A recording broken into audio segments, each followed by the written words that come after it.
आइए अब चलते हैं श्रीमद् भागवत गीता के षोडशों अध्याय पे, जो कि है दैवासुर संपद्वी भाग योग, अर्थात फल सहित दैवी और असुरी संपाद का कथन। यह वीडियो शुरू करने से पहले आप सभी से अनुरोध है कि कृपया इस वीडियो को अंत तक ज़रूर देखें और इस चैनल को लाइक, शेयर एंड सब्सक्राइब ज़रूर करें। धन्यवाद। श्री भगवान बोले, भय का सर्वथा अभाव, अंतःकरण की पूर्ण निर्मलता, तत्व ज्ञान के लिए ध्यान योग्य में निरंतर दृढ़ स्थिति और सात्विक दान, इंद्रियों का दमन, भगवान, देवता और गुरुजनों की पूजा तथा अग्निहोत्र आदि उत्तम कर्मों का उच्चारण एवं वेद शास्त्रों का पठन पाठन तथा भगवान के नाम और गुणों का कीर्तन, स्वधर्म पालन के लिए कष्ट सहन और शरीर तथा इंद्रियों के सहित अंतःकरण की सरलता, मन, वाणी और शरीर से किसी प्रकार भी किसी को कष्ट ना देना, यथार्थ और प्रिय भाषण, अपना अपकार करने वाले पर भी क्रोध का ना होना, कर्मों में कर्तापन के अभिमान का त्याग, अंतःकरण की उपरति अर्थात चित्त की चंचलता का अभाव, किसी की भी निंदादि ना करना, सब भूत प्राणियों में हेतु रहित दया, इंद्रियों का विषयों के साथ संयोग होने पर भी उनमें आसक्ति का ना होना, कोमलता, लोक और शास्त्र से विरुद्ध आचरण में लज्जा और व्यर्थ चेष्टाओं का अभाव, तेज, क्षमा, धैर्य, बाहर की शुद्धि एवं किसी में भी शत्रुभाव का ना होना और अपने में पूज्यता के अभिमान का अभाव, ये सब तो हे अर्जुन देवी संपदा को लेकर उत्पन्न हुए पुरुष के लक्षण हैं।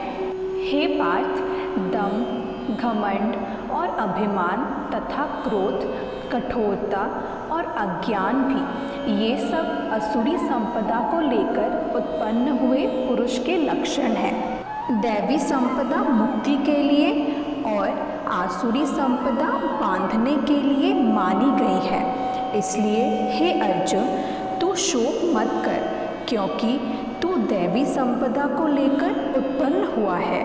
हे अर्जुन, इस लोक में भूतों की सृष्टि यानी मनुष्य समुदाय दो ही प्रकार का है, एक तो दैवी प्रकृति वाला और दूसरा आसुरी प्रकृति वाला। उनमें से दैवी प्रकृति वाला तो विस्तार पूर्वक कहा गया है। अब तू आसुरी प्रकृति वाले मनुष्य समुदाय को भी विस्तार पूर्वक मुझसे सुन। आसुर स्वभाव वाले मनुष्य प्रवृत्ति और निवृत्ति इन दोनों को ही नहीं जानते, इसलिए उनमें ना तो बाहर भीतर की शुद्धि है, ना श्रेष्ठ आचरण है और ना सत्य भाषण ही है। वे आसुरी प्रकृति वाले मनुष्य कहा करते हैं कि जगत आश्रय रहित, सर्वथा असत्य और बिना ईश्वर के अपने आप केवल स्त्री पुरुष के संयोग से उत्पन्न है। अतएव केवल काम ही इसका कारण है, इसके सिवा और क्या है। इस मिथ्या ज्ञान को अवलंबन करके जिनका स्वभाव नष्ट हो गया है तथा जिनकी बुद्धि मंद है, वे सब अपकार करने वाले क्रूर कर्मी मनुष्य केवल जगत के नाश के लिए ही समर्थ होते हैं।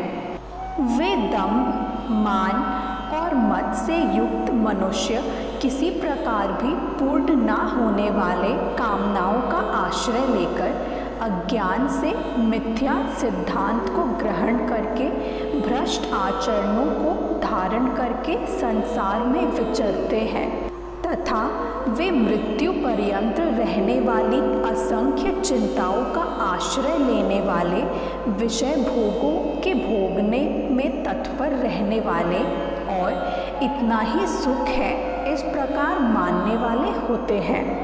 वे आशा की सैकड़ों फांसियों से बंधे हुए मनुष्य काम क्रोध के परायण होकर विषय भोगों के लिए अन्यायपूर्वक धनादि पदार्थों का संग्रह करने की चेष्टा करते हैं। वे सोचा करते हैं कि मैंने आज यह प्राप्त कर लिया है और अब इस मनोरथ को प्राप्त कर लूँगा। मेरे पास यह इतना धन है और फिर भी यह हो जाएगा।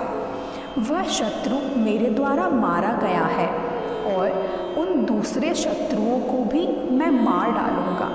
मैं ईश्वर हूँ, ऐश्वर्य को भोगने वाला हूँ। मैं सब सिद्धियों से युक्त हूँ और बलवान तथा सुखी हूँ। मैं बड़ा धनी और बड़े कुटुंब वाला हूँ। मेरे समान दूसरा कौन है?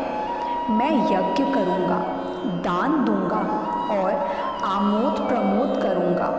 इस प्रकार अज्ञान से मोहित रहने वाले तथा अनेक प्रकार से भ्रमित चित्त वाले मोह रूप जाल से समावृत और विषय भोगों में अत्यंत आसक्त आसुर लोग महान अपवित्र नरक में गिरते हैं। वे अपने आप को ही श्रेष्ठ मानने वाले घमंडी पुरुष धन और मान के मद से युक्त होकर केवल नाम मात्र के यज्ञों द्वारा पाखंड से शास्त्र विधि रहित यज्ञ करते हैं।